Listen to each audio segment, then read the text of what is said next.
Okay, next edition. This is our base mesh, and right now we kind of built this thing with our only concern being that we were kind of trying to do it in the minimum number of edges we needed to describe the shape, which was awesome. But now that we have done that, we want to do our next pass, which is we're going to try to make all of the faces in this mesh relatively square.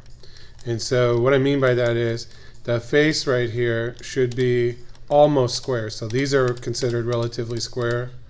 This one is kind of on the borderline. It's a little bit more rectangular than square.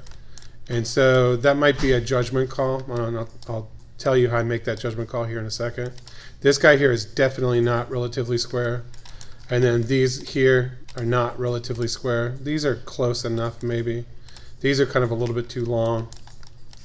And so the next pass, and these are definitely not relatively square.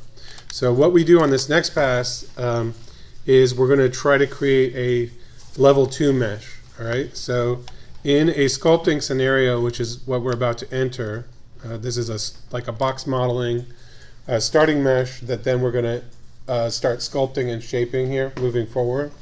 This base mesh is usually called either your level 1 or your level 0, depending on which application you're using. So some applications will call it level 0, some will call it level 1. It doesn't matter. It's just like math, where sometimes they start from 0 or sometimes they start from 1. That's all that is. But we're going to call this guy our base mesh or our level 1 mesh. And every successive mesh that we make after this mesh is going to be level 2, level 3, level 4, level 5. And in Maya, we're going to have to probably stop at around level 5 before the software just can't handle it anymore because it gets too detailed. But with each successive level mesh that we make, what we do is we add more detail. So you always want to save your level 1 mesh. So this is my level 1 mesh, and I'm going to leave it. So I'm going to duplicate it, and I'm going to take the duplicate, and I'm going to make a layer for it. And then I'm going to make a layer for this one, and I'm going to call this one my level 1 hand. And this guy is going to be my level 2. So level 2 hand. And then I'm going to push that one up on top of that one. And this is the one I want to work on. So whenever we create a new level, we always make a copy of the last level and then duplicate the model and then make a new layer so that we know that which level we're on. And we can always step back a level. So it makes it kind of an efficient workflow, because if you screw up on a level, it's no big deal. You just throw it away and back down to the next level and try again. So what I'm going to do here is on my level 2 hand, the goal is I want to subdivide this thing and make it relatively square. So what I'm going to do that is I'm going to come into my Insert Edge Loop tool, and I'm going to turn on this little button here called Insert with Edge Flow. And I've shown this to you guys before, but what Insert with Edge Flow does is when you add an edge, it tries to consider the neighboring normals, and it'll attempt to bend the mesh to match those. So it'll kind of like smooth it out. If you don't do that, what happens is you'll add edges and it'll just put it in straight, and it'll kind of create this little artifact there, which is kind of annoying. So it's very important that we turn on Insert Edge Flow when we're editing an organic model, so that when we add a new set of edges, did you see how it kind of popped up there? That it tries to smooth itself out and tries not to leave an artifact. Okay, so we just added another edge, and now we have a relatively square polygon. So it was a big old rectangle, and now it's relatively square. I'm going to come in here and do this one too, because it's kind of... Now on that one, the Insert with Edge Flow, actually I don't like what it did, so I'm going to turn it off. So sometimes that guy is your friend and sometimes it's your enemy. On that one it was my enemy. And I'm going to come in and try to make these relatively square here also. And this one is such a toss-up that I'd probably be better off to just slide this edge. Rather than me add an edge there, I'm going to use the slide tool. So I'm going to go slide edge, double click it, and then I'm going to middle mouse drag it and slide it over. So I'm going to come in here and slide this over. slide this over. So we can use a combination of insert edge loop and edge slide. So like if I wanted to say fix this one by sliding these from here to here, I could do that. I could slide those and make that a little bit more even.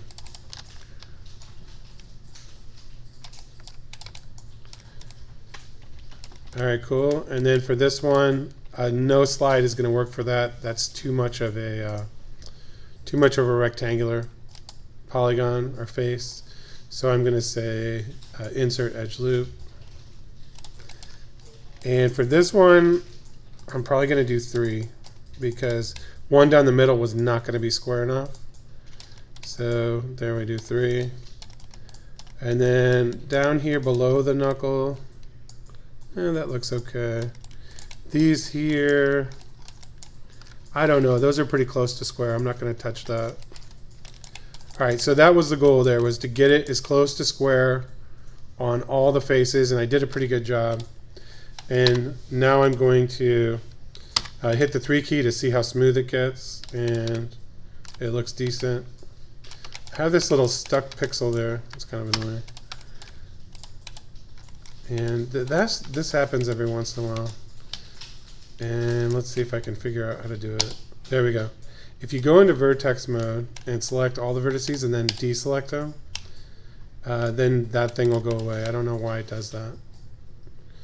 All right, cool. But now whenever we add resolution, so resolution means whenever we add more edges to a model.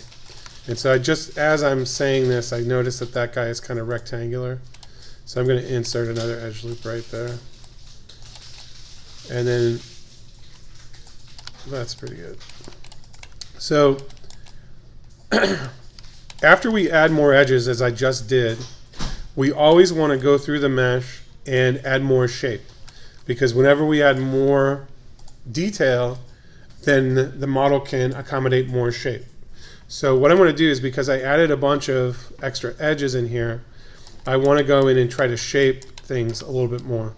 So the first thing I'm going to do is go into the pads under the fingers here, and I'm going to try to just bulge those up a little bit. So grab those guys and pull them up. And I can't really do a lot, because if I do too much, you see here, oh, okay, that looks good, right? This is tempting, and newbies do this all the time. Oh, cool, those pads look beefy now. But look what happened to my control mesh. Oh no, that looks like I got big old spikes on my hands. So what you want to do is you want the control mesh to not look weird, okay? So you can use the control mesh to add shape, but not to the point where it's so distorted that it doesn't look right. So that's kind of the fine line that we dance with each successive revision. So there, those look maybe just on the verge of weird, and that's probably the right spot for me to stop adding shape. And I'm going to add some knuckles on the top of the hand too, so I'm going to do the same thing. And I'm going to pull those up, and again, just to the point where the level 1 mesh starts to look a little weird is the point where you want to stop. So that was a little bit too weird for me. So I'm going to come in here and finish my knuckles, bulge those up a little bit more. Okay, cool. I'm going to hit the 3 key. The other thing I want to do is I want to add the webbing to the fingers. So webbing is this. We actually have a piece of skin here between our fingers. And it's most evident if you have a ring on, which I don't have my ring on today. But if you look at the bottom of your hand, you can see the webbing right there. But if you look at the top of your hand and spread your fingers, you can see if I hold a pencil there, the webbing actually goes back to about here, and the webbing is at an angle if you put a pen or a pencil in there. So what that is, the webbing kind of makes like a 45-degree angle. And this is kind of a newbie mistake where people are modeling a hand and they don't put the webbing in, and the hand always looks a little bit weird. So the way we put the webbing in is we take these vertices on the top and we can pull those back a hair. And then we take the vertices on the bottom and we can pull those forward a hair. And then the ones in the middle kind of create like a little 45-degree angle. And so now you can see that from the top of my hand, I can kind of see the webbing. If I hit the 3 key, it's in there a little bit more. I want to exaggerate it a bit more than I did. So I'm going to grab these guys and pull them forward. And then I'm also going to cheat these forward a little bit here too. And again, notice what happened to my control cage. It started to look a little weird. So I'm going to go in here and adjust this at the control cage level so that I don't end up over distorting my control cage mesh. There we go.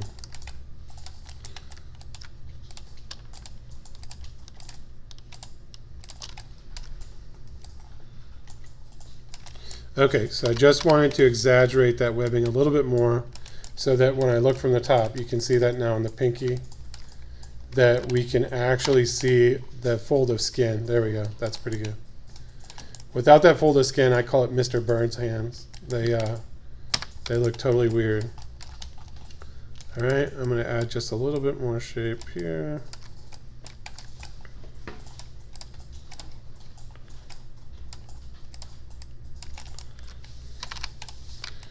All right, cool.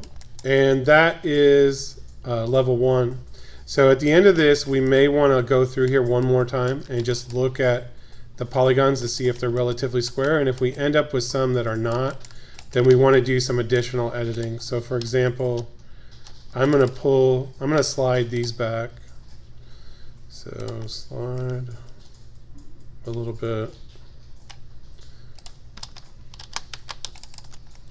Slide those back.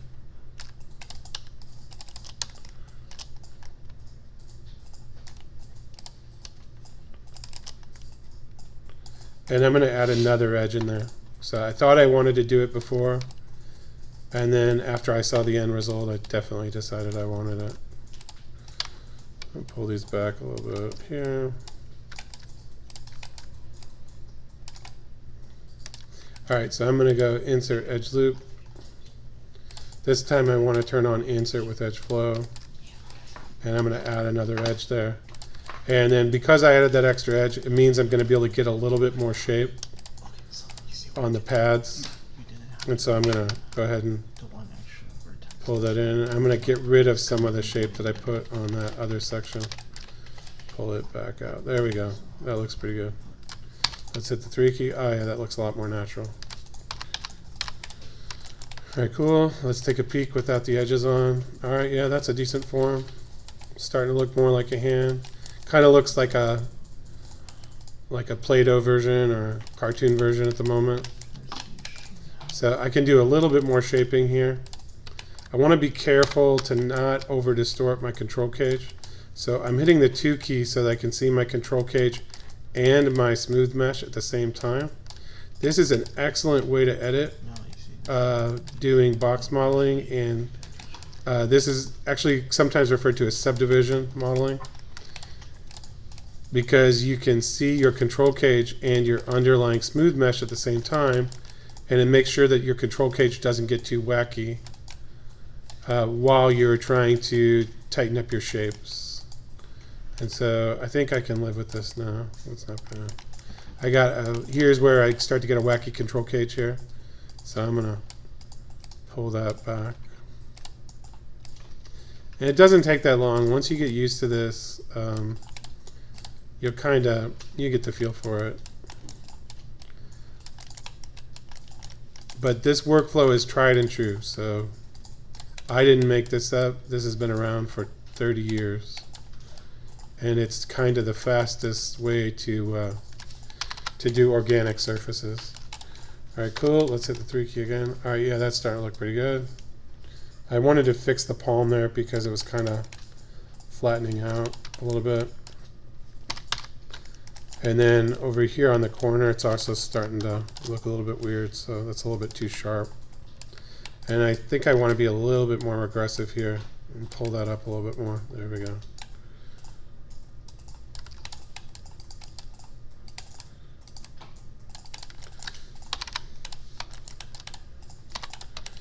There we go. That's better.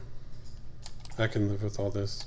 All right, cool. So that is our level 2 mesh. We didn't do a whole lot to it because we didn't really have a lot of shape to do much with. I could maybe add a little bit more webbing here to the hand. So in this little section between the thumb and index finger, that's where you got a big old fold of skin there. So I'm going to exaggerate that just a hair more. But that's about all I can do. So that's pretty good. All right, cool. At this resolution, that's about all I can do. All right, so the next phase here is we're going to go to level 3. So I'm going to make a copy of this guy. So I'm going to hit Control D to duplicate him. And I'm going to assign the new copy to a new layer, and I'm going to call it hand or level 03 and underscore L for layer. You can see here how we start to get this like weird artifacting where like parts of the mesh are smooth and parts of the mesh are faceted. If this is annoying to you, it is to me, because when I get modeling in Subdivision, I just want to see it all the same. What I like to do is I like to select the mesh and go to mesh display, and I like to harden all the edges just so it's all faceted. This is kind of at low resolution for me. This is my preferred way to see the model because it shows the direction that all the faces are going. So I'm going to do the same thing to this one. I'm going to grab level 3 and I'm going to say harden edge. And then now I'm going to hit the 3 key, and so we have our level 3. So at level 3 we've accomplished some shaping. We have gone in and made all of our polygons, our faces, essentially square, like as close to square as we can get them without being dumb and wasting time. And so the next thing we want to do is we want to jump up to level 3. So in level 3 it might be tempting, well, oh, Joel just went and he did insert edge loops, and he went in here and inserted edge loops. But the problem with that is that when I do it that way, if I hit the 3 key, we'll see if I can see it. It introduces artifacts which are you can kind of see them in here a little bit. And I'm going to do it again because I think I might have had insert with edge flow turned on. So I'm going to try this again. Insert edge loop. Yeah, I did. I had insert with edge flow. So I'm going to turn that off. And I'm going to do this again. So I'm going to come in here and go, okay, Joel said I'm supposed to subdivide this one more time. So I'm going to come in here and add all these edges. I'm going to maybe make this thing even more apparent. Okay, there we go. Now I hit the 3 key to smooth it down. And there we go. Now we can finally see there's kind of this like weird artifact. If I zoom out, there you can see them, where they travel along the hand. You can really see it in the thumb. It's just chunked the thumb up. Those are really hard to get rid of. And it's not the appropriate way to add more shape. You can, oh dude, there's a bad one. Now you can really see it on the bottom of the palm. So inserting edge loops one at a time is not the right way to subdivide the model after level 2. So when we get to level 3, we need to employ a different technique. And this is going to be mesh smoothing the entire model. So mesh smoothing is going to add resolution everywhere, and it's going to equally subdivide every single polygon into 4 polygons. So I'm going to show you how to do that. So instead of inserting edge loops one at a time, at level 3 we're going to say mesh smooth, and mesh smooth is going to take all of those polygons and evenly subdivide them. And what that does is, you can see it got a lot nicer looking. That makes it so that this mesh is a lot more sculptable. And so from about level 3 forward, we're going to start introducing the sculpting tool a little bit into our workflow. All right, so, oh crap, I missed a step. We don't want to do that quite yet. I forgot that I want to add the fingernails. So, and that would have been too far down the stream. Okay, so now I want to model, before I smooth the mesh, I actually want to model out an anatomically correct fingernail.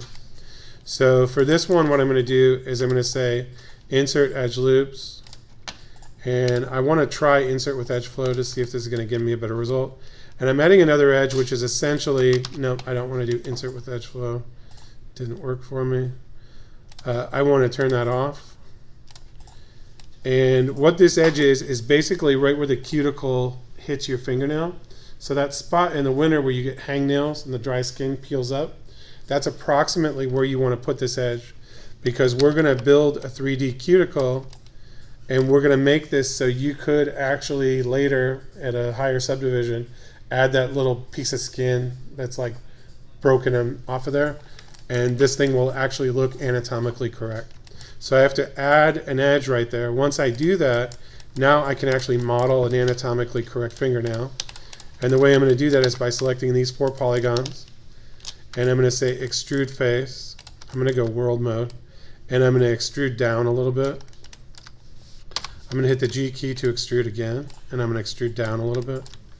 I'm going to hit the G key to extrude again, and I'm going to go down a little bit. And so if I 3 key this out, you can see here that we have made now basically like the skin cuticle for the fingernail. And this is essentially what your fingernail would look like if you've ever hit your fingernail with a hammer or a toe or something. The nail falls off. This is actually what it looks like. There's like, it's totally creepy. There's skin that comes around. So we want to build the nail bed first, and then we're going to build the fingernail. So one problem with this nail bed though is you do not have a lip like this, because your skin has gotten pushed down over the years from your fingernail. And so what I like to do is I do these kind of one at a time. I'm going to grab these 2 edges and I'm going to pull them forward and down. I'm going to grab this one. I'm going to pull it forward and down. And then this one forward and down. And now this looks kind of chunked up and weird at this resolution, but when you smooth it, it kind of takes care of itself, so it doesn't look that bad. And so this is what your finger would look like if you lost your fingernail. It's really gross. Don't let it happen to you. All right, so now that I have the nail bed, now I want to build the fingernail up. So for the fingernail up, I'm going to grab these 6 polygons. Before I did 4. This time I'm going to grab one of the ones that I created. And I'm going to extrude up. I'm going to switch to world mode.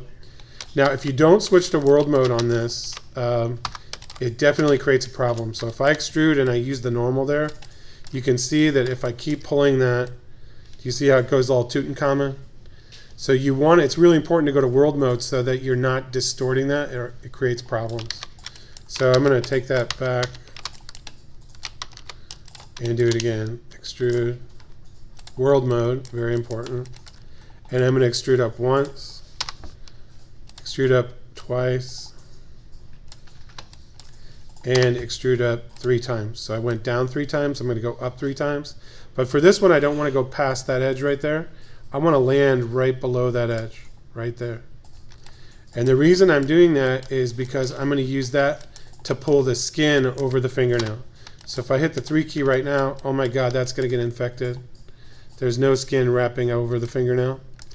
So what I want to do is I want to grab these edges right here.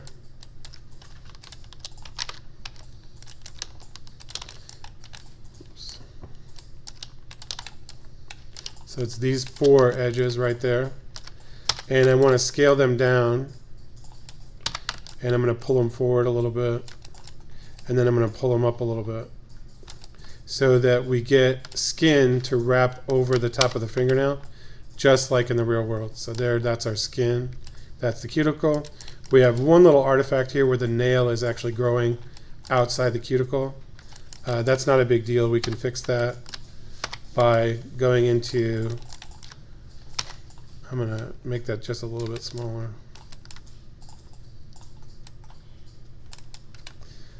We can go into wireframe, and I'm going to go into vertex mode, and I'm going to grab the fingernail. I'm going to hit the 3 key, and I'm going to pull the fingernail inside, just like that. So see that skin? I'm going to pull it so that it's not going outside the skin anymore. So again, I go to level 1. I'm going to hit 4. I'm going to grab all those vertices right there for the fingernail. I'm going to hit the 3 key so I can see the final, and now I'm going to pull that in, and there we go. And so now this thing needs a lot of shaping because the shape's off quite a bit. But for the most part, it's pretty close to what it needs to be. So I'm going to make this just a little bit longer. You can grab the tip of your finger and make it a little bit wider. So I don't want to do all the shaping here, but I'll kind of show you how that works. And you got to spend a little bit of time on it, more time than I just did, but that's close enough. I'm going to call it good enough for government work because we're going to get through this faster. Okay, so I made a fingernail, and now I want to transfer that fingernail from this finger to all the other fingers so I don't have to do that same modeling again. So what I'm going to do here is I'm going to go to face mode, and I'm going to delete the fingertips off of all these models. And then I'm going to grab this one that I just made, and I'm going to hold down my shift key and right click, and I'm going to say duplicate face. And then remember that tool's broken, so I'm going to click off, and then I'm going to say modify center pivot. And now I can move this guy. It's sometimes easier to do this in orthographic view. I'm going to move that fingertip into position, make another copy, move it into position, make another copy.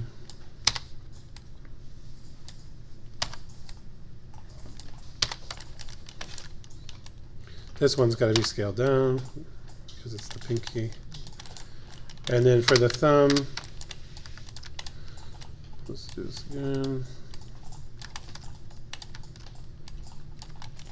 Same deal. I'm going to face mode, delete.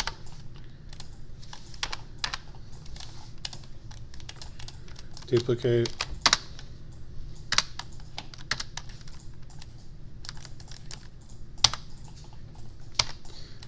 And remember on the thumb we scaled it up quite a bit, so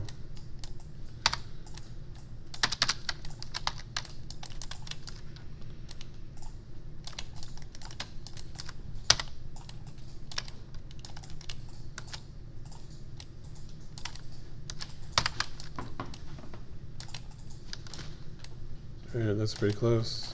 Cool. Okay, I got all the nails made. So now I'm going to merge those guys.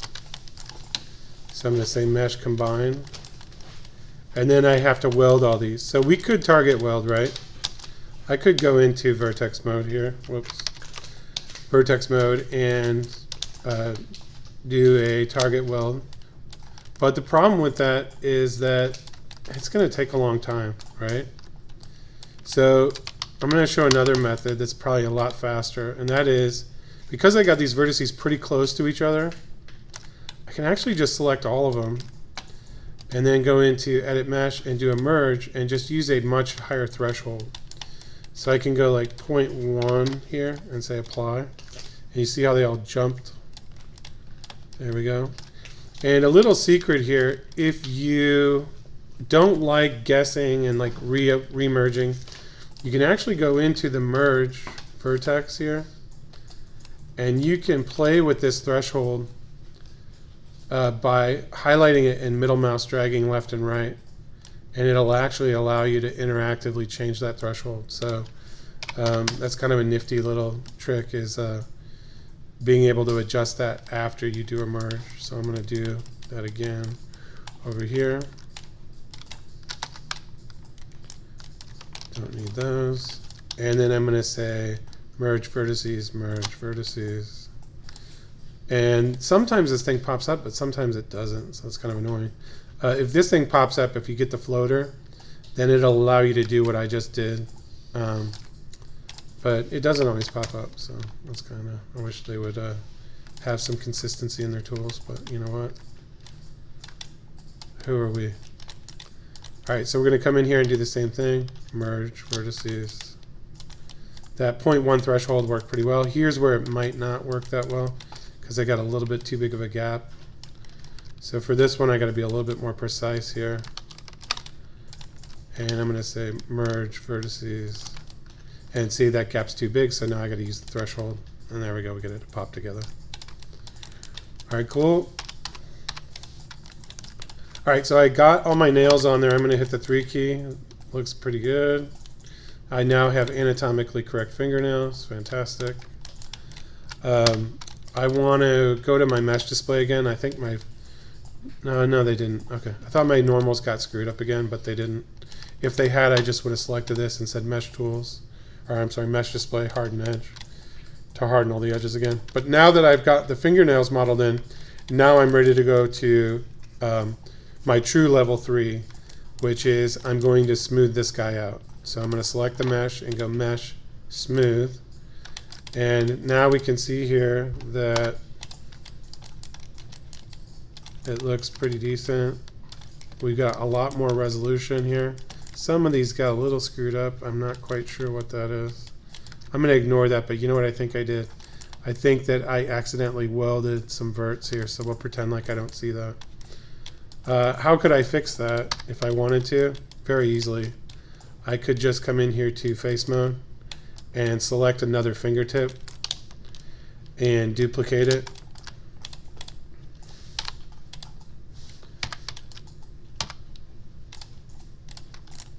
And then cut this one off. I may as well just do it since I'm doing it here. And then I can cut this one off. So I screwed up and I accidentally welded some verts. So that was bad. But the fix is so easy. I'm just going to come in here and weld this one on. So I have one where that I didn't do that. And I'm just going to attach it. So mesh, combine, and then I can go into vertex mode, select all those vertices. I'll be a little bit more precise. There we go. And then I can say merge vertices, and there we go. Problem solved. Okay, cool. So now I have a level 3 mesh that is actually smoothed out. It looks pretty clean. It's got fingernails. Now I'm going to show you what you can do with level 3. So in level 3, we get a little bit more resolution here at the fingers, and so we can improve our webbing a little bit. So I'm going to come into this guy, and I'm going to select these 3 vertices, and I'm going to hit the B key for soft selection. And what this will allow me to do is I can scale these kind of closer together, and I can push that skin a little bit farther to make this my webbing a little bit more realistic and a little bit more pronounced. So I usually scale these in just a hair and then push them up a bit. So I'm going to do the same thing here.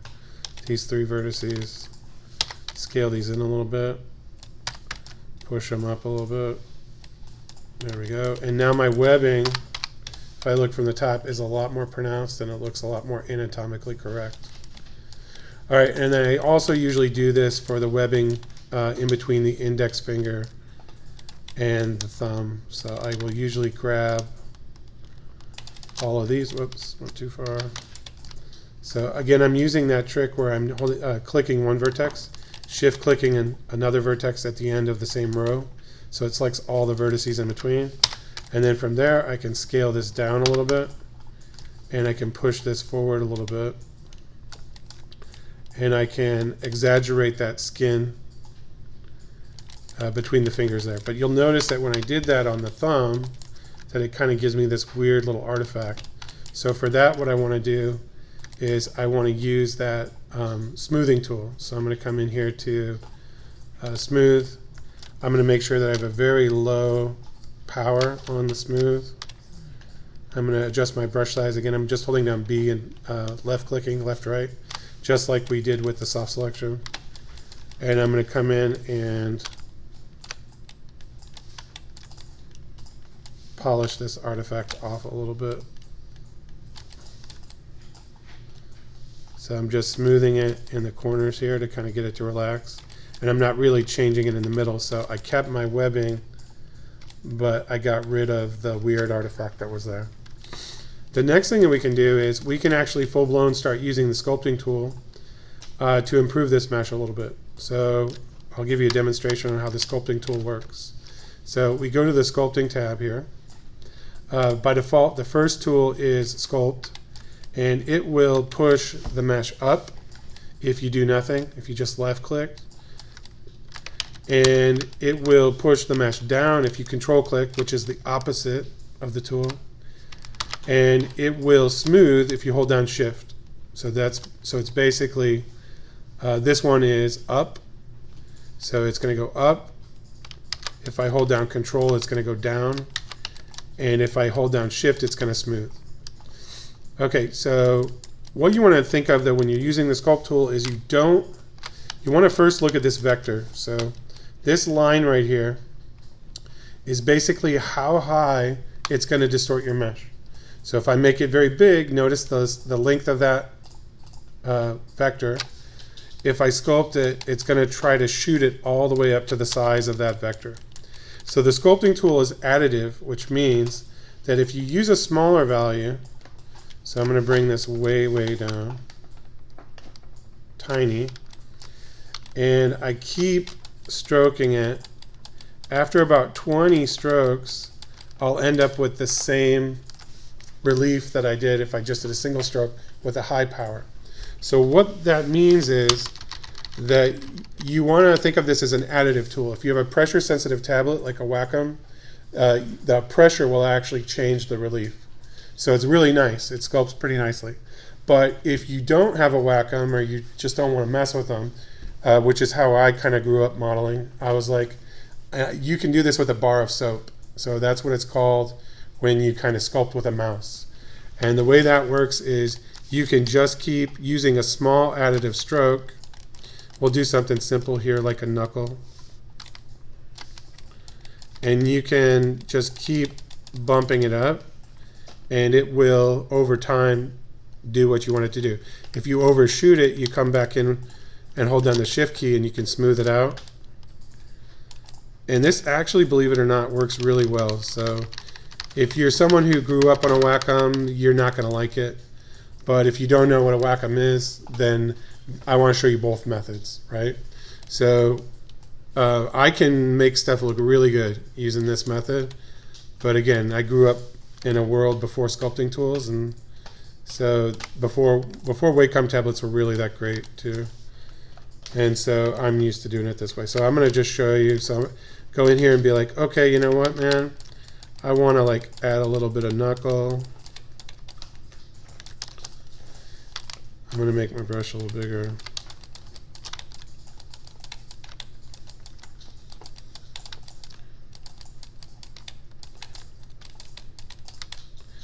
All right, the other thing I want to do is maybe beef up the pads underneath here. And what's cool about sculpting is you don't have to really consider where the edges are. You can just look at your hand and consider the shapes. So it's really pretty awesome and liberating because you don't anymore have to think about, oh, I need an edge exactly there. You just kind of, you're more of an artist. You're just doing it. And I can come in here and smooth out any weird areas I have. Just holding down the shift key to do that. I'm going to build up my pads a little bit more. Now you got to remind yourself also that if you look at the mesh there, I don't have a lot of resolution at this stage. So don't try to sculpt too much detail in too early, because the resolution is just not in the mesh. It's not there yet. So what you're kind of doing here is you can maybe add like big broad shapes like tendons on the lower wrist. I could probably get away with doing that right now. I could start blocking those in a little bit. I could start blocking in my knuckles. I was like, at this resolution, knuckles work pretty well. So I could be like, you know what, that knuckle needs to be a little bit bigger. Not that big.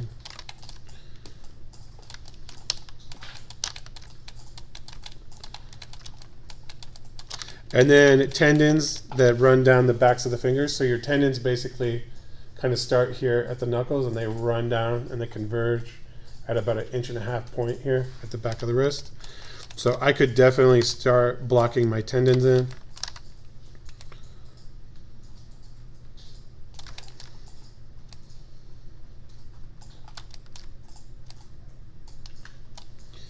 And the way it works is additive strokes. So if you don't get it on the first one, you can just keep going over it in the same spot. And then if you are like me and you're like trying to sculpt, but this wireframe is kind of getting in the way, you want to turn that off. If you double click on the sculpt tool icon right here, you can come in here and under display, we can say wireframe and turn off show. And this is a little bit better because now when I sculpt on here, I don't see the wireframe, and I can kind of just look more at the form rather than having that wireframe kind of screws things up a little bit. All right, another thing I might beef up here is I've got a knuckle on the side of my thumb, which is kind of non-existent at the moment. I'm going to come in here and beef that guy up just a hair. We've got this little concavity here on the side of the wrist. This is always fun. So I'm holding down Control here to push that in, so I get a little divot there. And then there's also a tendon that kind of goes down. So I got that divot in the wrong spot, so I'm going to put that a little lower. And then I'm going to add the tendon just above it. There we go. And so at this pass, this sculpting pass, we're really not, you're not trying to get all of the detail in there yet. What you're trying to do is you're just trying to, again, block in as much detail as you can at this resolution. What most newbies do at this resolution is they try to model everything in right away, and it's just not possible. So what we want to do is get a blocked in better form. So you can see here I have the knuckles on the back of the hand. I start to see my tendons. You can see those. I kind of over exaggerated this for you guys, but I made the knuckles a little bit bigger. I made the webbing bigger. And that's kind of where you will want to get to at this resolution. So I might record it since we're not going to have class tomorrow. I think I'll record the next lecture so that you guys can jump ahead. That's if you don't bother me too much during lab. All right, cool. So that's kind of where you want to get. So this is level 3. And we basically have a relatively square mesh, and we've done our first pass of sculpting where we've added a little bit more form and a little bit more organic detail. Oh, I forgot another one. At this level of resolution, the wrist bone is also definitely accomplishable. So I'm going to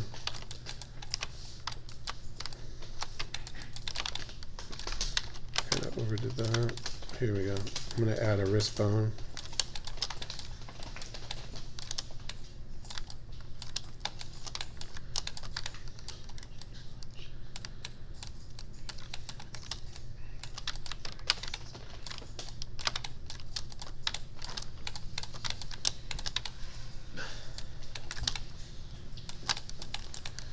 All right, cool. And so that's kind of where I definitely overdid that. But that's kind of where you want to be. So pads, knuckles, tendons, wrist bone. That's about as much as you can do, and get the webbing in here for level 3. That's kind of where you want to stop. And then shape out other fingernails. You could spend a lot more time shaping those out than I did. All right. I'm going to turn back on the wireframe, and that's part 2 of modeling the hand.